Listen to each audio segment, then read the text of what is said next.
The United States did not negotiate, it did not threaten, it did not wait, it acted. One sentence, cold, direct, we will take it. Not sanctions, not pressure, actual control of Venezuelan oil. On the first day alone, $5.2 billion changed hands. No debate, no hearings, no legal choreography. This was not diplomacy. This was execution. Energy stopped being a market. It became a weapon, a lever, a system of command. And once that line was crossed, everything else snapped into place. Inflation, infrastructure, migration, technology, power. If this kind of analysis helps you see the world more clearly, stay with me, because this move was never really about Venezuela. It was about fixing a problem much closer to home. To understand this move, you have to strip away the politics. Forget ideology, forget slogans, look at the machinery. For decades, the United States built an energy system with a hidden assumption that one specific input would always be available: heavy crude, thick, dense, difficult to replace. Refineries along Texas, Louisiana, and the Gulf Coast were engineered around it, calibrated for it, optimized for it. Take that input away, and the system doesn't collapse. It bleeds, slowly, expensively. Efficiency drops, costs rise, margins shrink, and suddenly energy inflation is no longer abstract. It shows up in fuel, in construction, in the price of everyday life. This was the real pressure point, not Venezuela's politics, not global morality, an industrial problem hiding in plain sight. And once you see that problem clearly, the next move becomes inevitable, because systems always seek equilibrium, even if they have to take it. This problem did not appear overnight. It was built slowly, decades ago. 50 years back, the United States made a bet, a rational one at the time. It built refineries not for light oil, but for heavy crude, the kind that was abundant, cheap, reliable. Venezuela, for years, the system worked. Oil flowed south to north. Refineries hummed, costs stayed low. Then politics intervened, sanctions, nationalizations, production collapse. Venezuelan output fell from millions of barrels a day to a fraction of that. The refineries stayed, the oil disappeared, and here is the trap of industrial history. Infrastructure does not pivot easily. You cannot simply rewire refineries at scale. You cannot replace feedstock overnight. So the United States entered a quiet imbalance, an energy system tuned to a fuel it no longer controlled. That imbalance kept growing, invisible to most people, but unbearable to the system. And when systems reach that point, they do not debate, they correct. Then came the first rupture.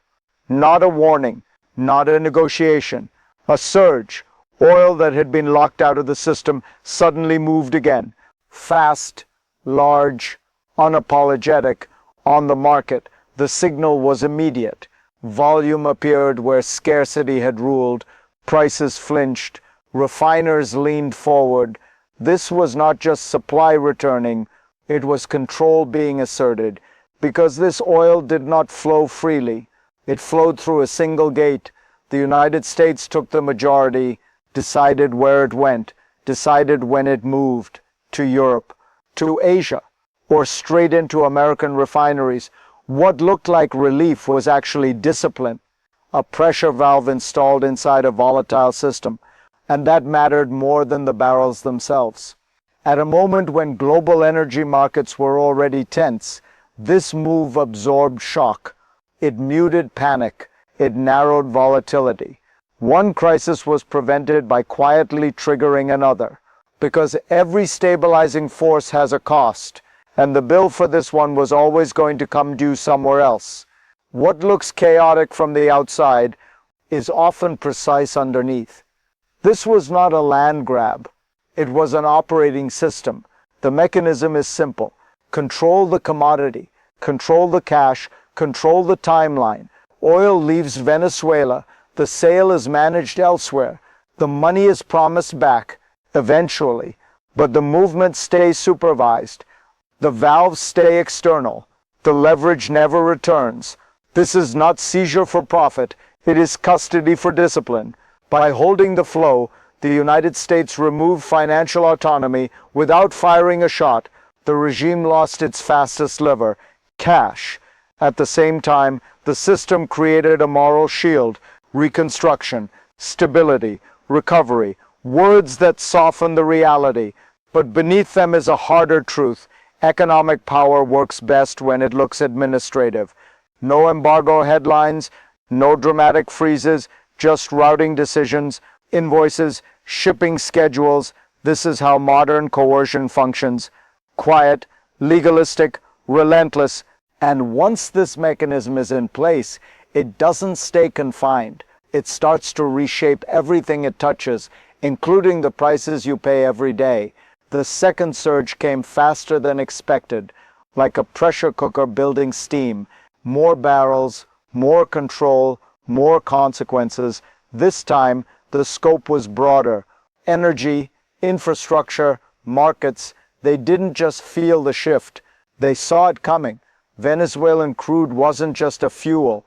It was a strategic asset, a wild card in the global game. Suddenly, the floodgates were open, but the system had no intention of letting the flood run wild. The United States had already built its playbook. It managed the supply. It controlled the release. Energy prices stabilized, but the cost of control was steep. Each new barrel that moved triggered new ripple effects.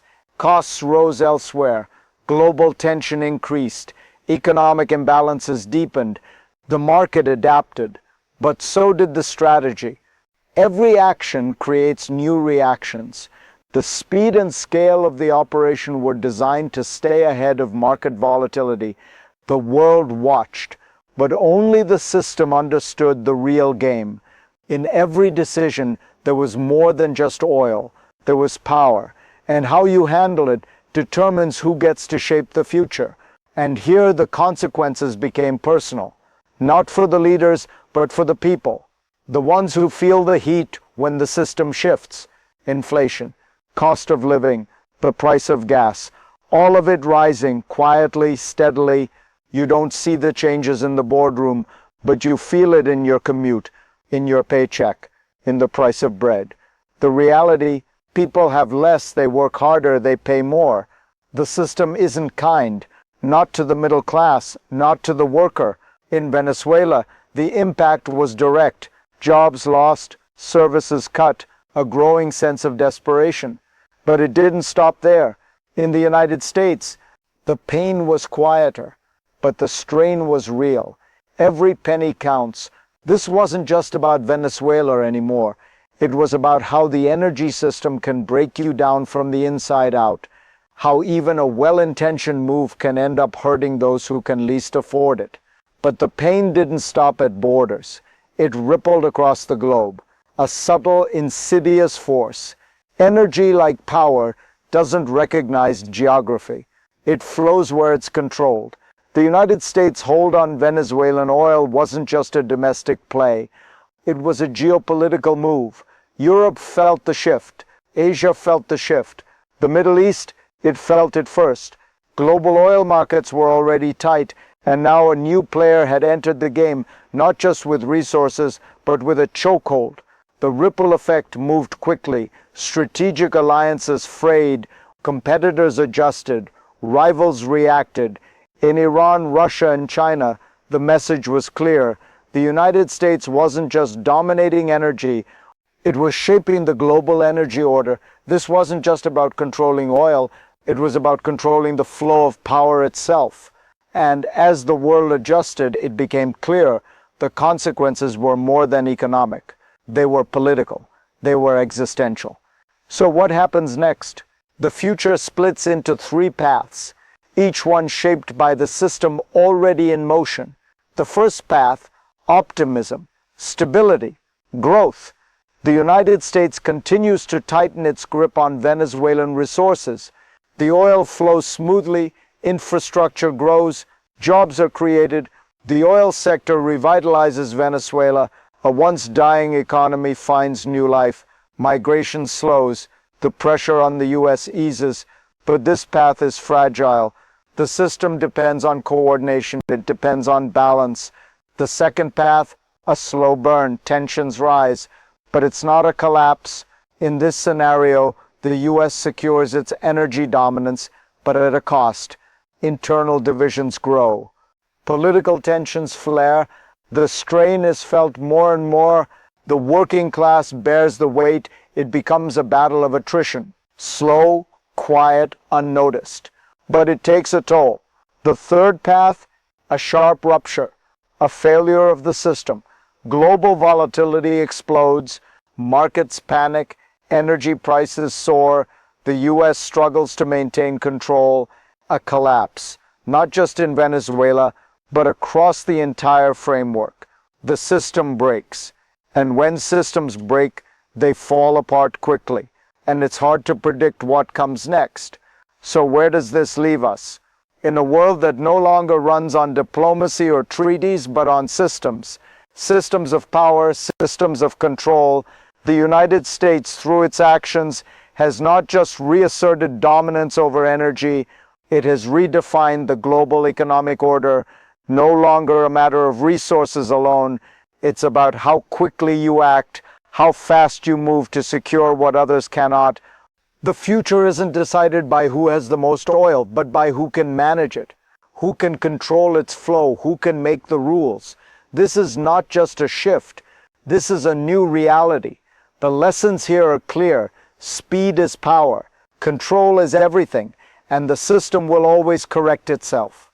The question is, who will be left standing when the dust settles? Because in this new world, there are no second chances. And for the people, it's not just the oil that matters anymore. It's who controls the future. This is the world we're living in. And it's only just beginning.